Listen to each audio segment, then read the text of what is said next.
news everywhere. She died just like that. No dignity at all.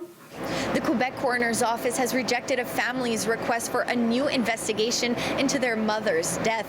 The family calling it a shocking slap in the face. 86-year-old Candida Macarine was admitted to the Lakeshore General Hospital due to respiratory distress on February 26, 2021. She was found dead on the floor by hospital staff in the early hours the next morning. The family only finding out further information in a news report more than a week later. The family will now file official complaints and take legal actions to shed light on the circumstances of her death. Our mother and our family deserve justice, and the coroner's office failed us. Wearing her late mother's sweater, Gilda Macarine held back tears as she spoke. In September of this year, a coroner's report said that Macarine likely died of a heart attack, but the family says they found many flaws in the initial report, including failure to note that Macarine required reassessment every 15 minutes, which was reportedly not done, and failure to mention blood test results showing critical high levels of acidity,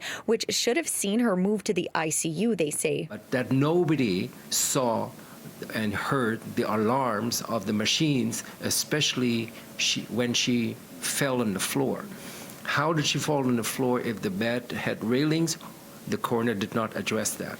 In a letter dated November 17th, the family was informed that a new coroner's investigation was denied. Why did it become an issue as to whether being a Filipino background matters in this case? Because we found out in the attending doctor's note at the beginning when the first doctor looked at her and described her as speaking neither English nor French.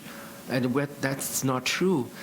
Mrs. Macarine spoke English. She just did not have her listening device on. In a statement, the Quebec Coroner's Office told City News that the Coroner's Office is of the opinion that the coroner, Madame Émilie Lavigne, acted with rigor and professionalism in her investigation of the death of Miss Macarine. In a context of continuous improvement of the quality of care, it was recommended that actions be put in place to ensure rigorous monitoring of the visual and audio alerts of the telemetry system.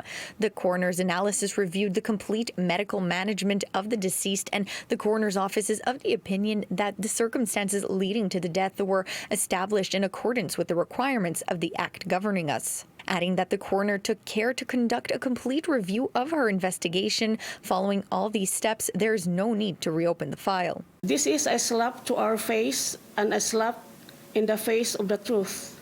In Montreal, Pamela Pagano, City News.